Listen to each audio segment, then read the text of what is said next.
Ahmed. Hi, bless you. So I have a few questions I'd like to ask you, and I'm just going to get right to it. Right. So for the very first question, right? At 26, you're 26. Yeah, me too. You're a two-time startup founder. You're a Rhodes scholar. You are an NHEF scholar. Well, XX. You're an NETM scholar, and you're so much more, right? Thank you. My question would be, what's your why, right? What's your why? And the reason why I'm asking is because you're someone who has so much drive, right? So what's your why? And what's your secret to showing up and operating at such a high level of excellence every single time and in every single project you've ever done? Yeah. Thank you so much for the question. It's a question I've actually been thinking about myself the past couple of weeks. Because I think the why is sort of multi-layered. Right? I think the first one is I want to be a great person. Right? Um, that's one, really. And I know that the kind of life I envision for myself, if I am going to achieve it, there's a certain level of work that needs to be put in, right? So it's one thing to want a particular type of life. It's another thing to understand what it takes to actually get that kind of life, right? So I do a lot of research around what does it take, right? And I know the level of work, the level of how strategic you have to be, smart, to attain that kind of level, so to say. So every single time when I want to relate, I know that you need to put in a lot more work to get this done. I think that's the first one. Secondly, I think that in terms of like my work, what sort of drives me? I grew up in a very rural community. We are very well to do. So we can say even in our like village, so to say, there are some of like the elites there. But I do have like a lot of friends that don't have as many opportunities or they don't have it that well. Right. So it's you are growing up in this community, all the people that are around you are a certain way, a little bit different. And you sort of feel like it's not supposed to be like this. I strongly believe that people should not, like, no one should be forced to live in poverty, right? Like, if they can do the barest minimum to actualize their potential, they should have all of the things that could help them to do that. So I spend like a great deal of time, like professionally, and even like with the work I do right now, trying to find answer to that problem of if we are going to create raw prosperity in Nigeria, in Africa, what should that look like, right? And I like to experiment a lot. So when I say something, I always want to do some work towards that. So that drives like most of my professional work. But I think on the other end is for my family, right? My larger family. A couple of things I saw with my father when we were growing up, and I just know that being the first son, some of these responsibilities are also going to fall on me, whether I like it or not, right? And I want to have more than enough, right? So that I won't have to struggle, I won't have to ration things for my own immediate family to make it happen. So let me give you a perfect instance. When I was looking for like my own first job, it was really, really hard getting like an internship or something, right?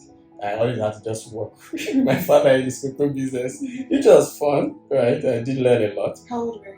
I think it started like around like 10, but like when I was looking for a proper internship, like 16, 17, when I got into uni. My father did not work in any corporate organization. He didn't exactly know people that can say, oh, this is my child, he's looking for an internship. In this particular role, can you plug him in? Right? He's smart, he's going to do the work, right? So I had to do like a lot of struggle. And in my head is, I want to get to the point where my siblings, my cousins, when they've done the barest minimum, or even my friends, I can plug them in. So let me give you a perfect example. So last year, my sister, she's a law student. She's in 300 level. No, she was in 200 level. So during that summer period, she had to come back home because she could not find an internship, right? But this year, I was just like, okay, you know what? let me talk to a couple of people, right? I did speak to a couple of people. In less than a week, she got an interview. The second week, she started working, right? So even though I've done like a lot of super amazing things this year, that for me is like a materialization of, yeah, this work is actually paying off, right? Because I'm in that point where I'm able to create opportunities for people around me. I don't want it to remain just people around me. Also, even people that I don't know, like when it comes to prosperity opportunities, that sort of like just plug them in places where they can really actualize their potential. So every now and then she's sending me, oh, I worked on this brief today. Oh, I went on this thing today. Like, okay, yeah, this is good, right? And I wish that for other people that don't have that much privilege and potential. So that sort of keeps me up at night, sort of drives me on how we can sort of reduce poverty to a large extent and create opportunities for people to actualize their potential.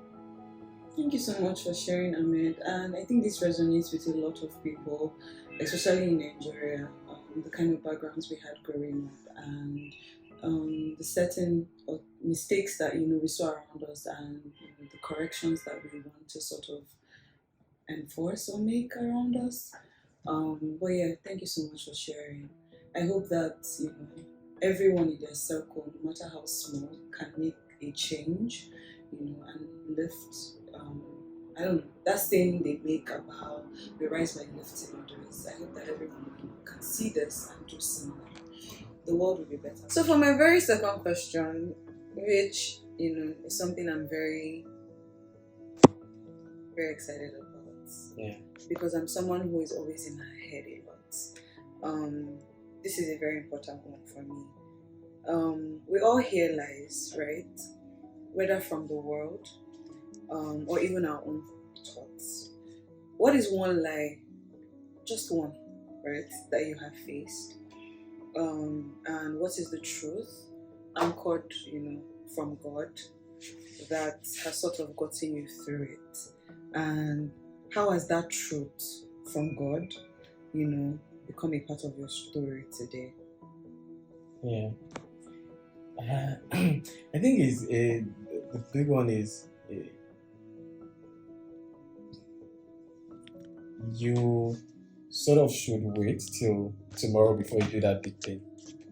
Like that thing that is always in your heart, that thing that is always in your head, that is always disturbing you. I just feel like, oh, I'm not ready. I need to maybe get the resources, maybe finance, more knowledge, do this course, do that before I eventually do it. I'm shaking my table right now. I don't know. And you always delay that thing, and every time you're delaying it, you know you're delaying something, right? But you feel like, yeah, you're not ready. How have I dealt with it or found the truth in it? It's by just committing myself to God's will. So when like an idea or something keeps disturbing my mind, I feel like it's God telling me to do that thing, right? And I do have two choices. One is I can decide to heed God's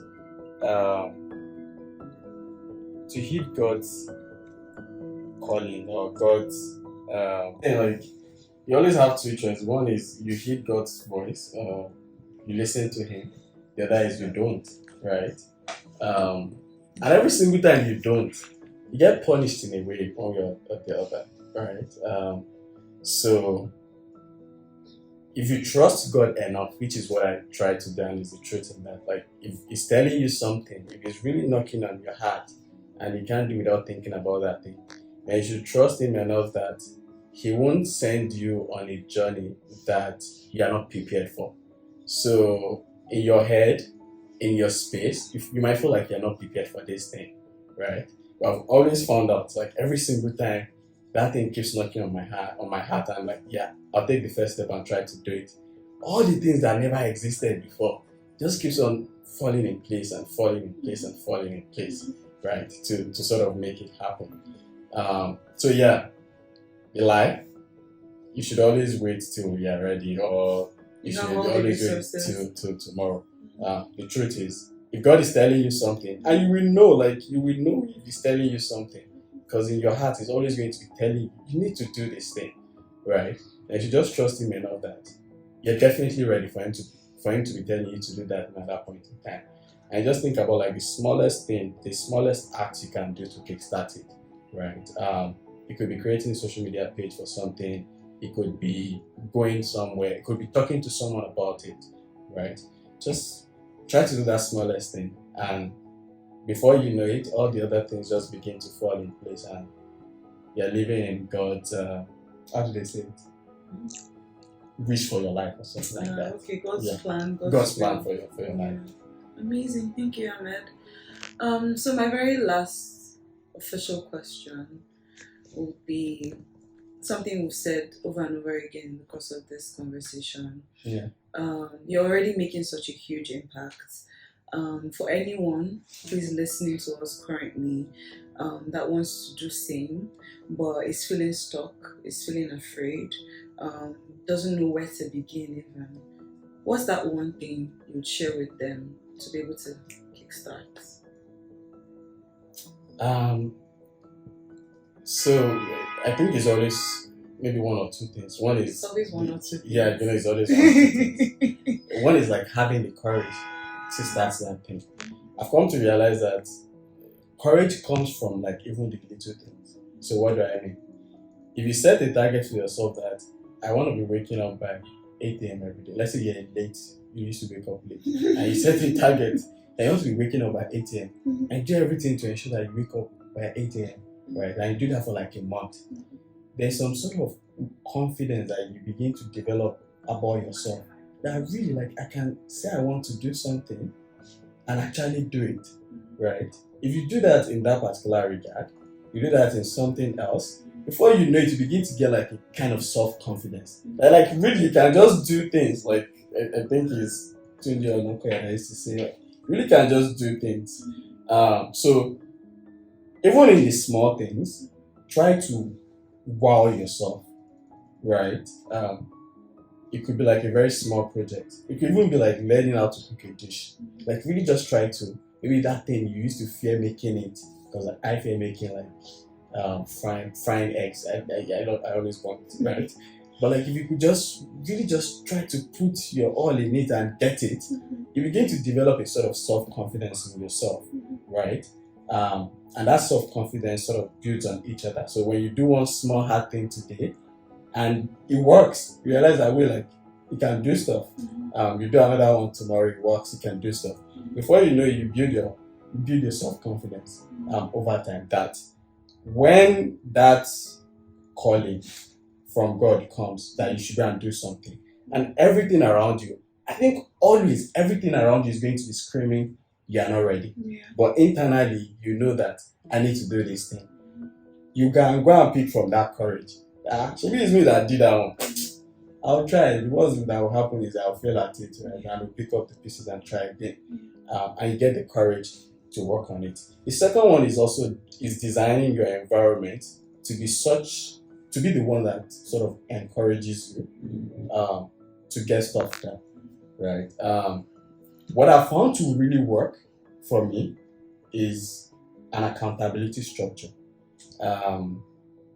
We are very bad people. Like we are very bad, let's say, accountability partner of ourselves. So what do I mean? If you say, I'm going to do something, and you only say you are the one that will keep yourself accountable, trust me, 8 or 9%, 90% of the time, you're going to do that thing. Because just keep cutting yourself slack. So what I do is, the one that really works for me is, I have a couple of internal accountability structure that sort of forces me, if I need to get something done, to do that thing, right? But I have an external one, and that one really works. So one of the external one is, I have like 2 or 3 mentors, right? That I always want to look good to them, right? I want to be the kind of person that they are proud of, right? Or the kind of person that they will take serious. So when I want to do something and I don't want to do it, right? Like in my mind, I don't want to do it, but I know that I should do this thing. I'll go and talk to them about it and say, there's something I want to do. What do you think about? Give me your idea. And I plan to do this thing in the next 1 month or 2 months. The moment I tell them, it's like I've casted myself. Yep. now I don't have a choice. Yeah. Even if I don't want to get it done, I know that if I don't do this thing, by the time I go with the second or the third one, they're like, you could not do it, right? So I end up forcing myself to get that thing done, right? The other one is also like some of my friends, right? And I'll talk to them about it. What do you think about this? Because I know that at the end of the day, I also don't want them to see me as a person that always just talk and doesn't get stuff done, right? I want them to like, yeah, Amen. Like when he says something, he's going to do that stuff. So because I also know that, I'm always forced to sort of do that. So I think we all need an accountability structure. We do. So if you should have for internal. Internal, I have a couple. It could be Google Calendar. Like there are a lot of that we use today to ensure that you're doing what you're supposed to do. But that external is also very important. And how you know about it is in uni. So imagine like when we went to uni, we don't used to write the exams at the end of the term. Are you ever going to read your book? No matter how much you love book, you rather read novels than read your book. But you know they are going to get graded at the end of the term, right? So you don't have a choice. Even if it is to do crash reading, 1 hour or 2 hours to the exam, you have to do it. So I think that accountability system has sort of really, really helped me. So yeah, do stuff that help you build your own self-confidence and courage to do things, and have like a very strong accountability system that forces you to be accountable, to stay on track, even when you don't want to, like even when everything in your mind is saying you should not do. So let me tell you one I did recently. So 1 month to Oxford, right? I have 4 projects I needed to work on, right? Like high level projects. Everything in me is just like, take a break, don't do anything, just flex till you go to Oxford. Right? So there's this new people I started talking to, right? And we talk about like professional stuff a lot. So I ended up mentioning it. So I think in one of our conversations, she asked me, oh yeah, like what are you doing for the next 1 month? You should be resting, blah, blah, blah. Like, yeah, I do have like 4 projects I need to work on, right? And it's this, and this. And she's like, you should not work on it. I want my rep to count like the new babe, you know. Like even when I don't want to work on those stuff, I know like I needed to work on them. Because if I don't do them now, I probably won't get to do them for the next 6 months or next 1 year. And I needed to do them now. So I was like, yeah, I've heard your advice that I should rest, but I need to do this thing. So every now and then she's going to check up how far, like how is the progress in this thing. And I'm like, every single day I can give like a meaningful progress report. In her head, she's like, yeah, like I don't know how you're doing this, right? But it's crazy you're able to do this. And I'm like, yeah, even though I'm struggling every day to get this thing done, I just have to do. So accountability system every time sort of really, really helps you to get stuff done. It's one of those things I use. Thank you for sharing, Ahmed. So for me, I mean, you and I have done accountability since January. Weird. And it's just very important for me to add that you find the right people, to be accountable to. That's also very important. You don't take, certain goals to certain people. You should find the right people, that will nurture you, that will tell you the truth, no matter how hard it is to hear, because you need to hear those truths sometimes to be able to get certain things done. But accountability is such a big part of my journey, and I'm forever grateful to, everyone who holds me accountable in multiple ways. So, we're going to Oxford tomorrow. I know, right? You're going to Oxford. How do you feel on a scale of 1 to 10? Like, where are you emotionally? Give me a score, and then just tell me how you feel emotionally. And then, one last thing. What you're looking forward to the most. Please, I know you're an intellectual. I don't want anything too academical. But yeah, just rate how you're feeling, what you're looking forward to the most. I'm feeling very excited. Even though I might not show it, internally I feel very excited. I think everyone around me is really, really excited. I could feel the joy in my dad, like really palpable. Like super excited. I feel like he's more excited than me. And I can't imagine how much he's going to be using it to brag around his circle of friends. So I'm excited. Also, this is like going to like the first time I'll be like going out of the country away from my family. I've gone away from my family for studies a couple of times, but like out of the country, this is going to be the first time. So I'm also excited about like meeting new people, right? People from like hundreds of different countries, different nationalities, different perspective to life, right? I'm super excited about that as well. A little bit anxious on what Oxford sort of holds, right? Um, and a little bit scared about all the things that I have to manage from there, right? So like the two businesses that I'm involved in today, and I still have to like manage things, right? Really just how am I going to do that, right? Coupled with other things I would also be adding to my already over full plate. But I know that we'll figure it out one way or the other. What's the second question? Yeah, I think you've answered my question. You just haven't rated, how you're feeling on a scale of 1 to 10. Excitement, I would say maybe like a 7. Anxious, maybe like a 5. Not anxious, maybe anxious. You do well. I believe that you will. Yes. And one thing I really look forward to. So I was speaking with apart from talking to people, because you meeting people, because you shared that part already. Yes. Okay. So my biggest mentor, if there's anything like that, my coach, my mentor, everything in one, right? And my favorite uncle. He's also from Aetro. He hasn't been to Aetro in like 20 years. So he took the trip to come to Aetro. Although we have like a project we're working on together that's supposed to execute next week. I thought he came for that project. But he came to really ask me just one question. Okay.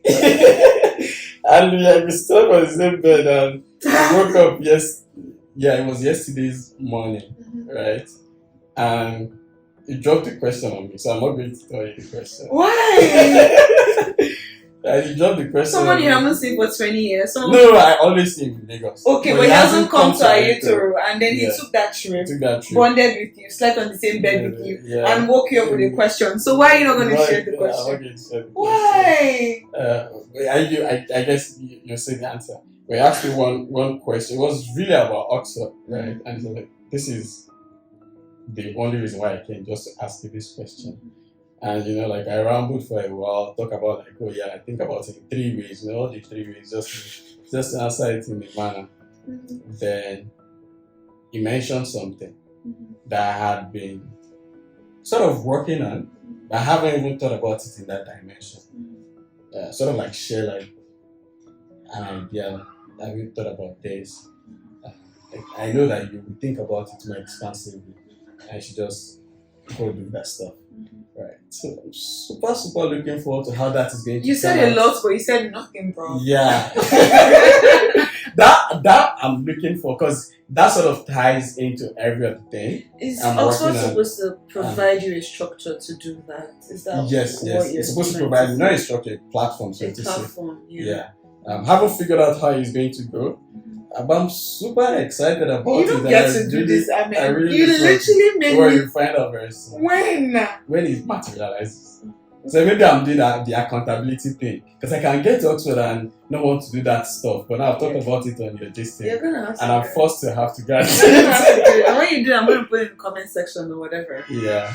All right. Thank you so much, Ahmed. I'm looking forward to all the big and great things you're going to do.